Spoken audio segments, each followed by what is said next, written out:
Het afval stapelt hem op squallen het fundament in Haarlem. Maar dan wel mij opzet zin. Vorige week ben ik bezig geweest met plastic te verzamelen.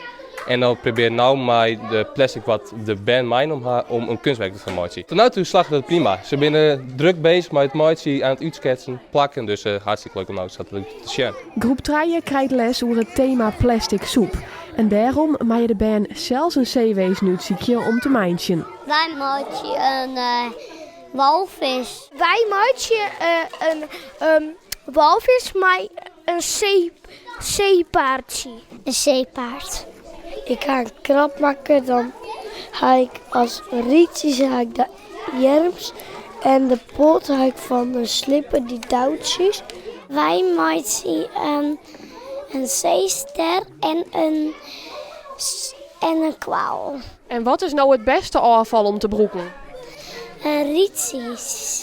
Die is helemaal zo sliertje maakt van de kwaal. En dan plakt die op met een beetje tape. Gelukkig wie bij dat onder de help van juf Hendrika, juf Juliette en master Jouke. Wij helpen met het dubbelzijdig tape. Dat blijkt best wel lastig te zijn, ook voor ons trouwens.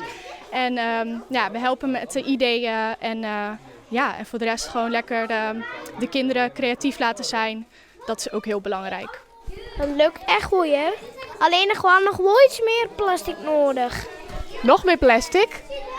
Ja, want we hadden nog net genoeg. We moeten nog meer pakken hier. Het project is bedoeld om de band bewust te maken van afval in de natuur.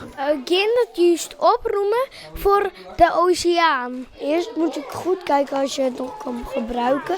Misschien als het op stroom is en dan is het afval mooi. En dan is het knutselspeel mooi. Dan kun je nog daar iets van knutselen. Toch wel een beetje dat milieubewustzijn creëren. We hebben vooral gemerkt dat op het schoolplein en rondom het schoolplein best wel veel afval ligt. Dat veel kinderen ook maar zomaar hun koekpapiertje laten slingeren en zo. En dat er eigenlijk niet echt bij stilgestaan wordt.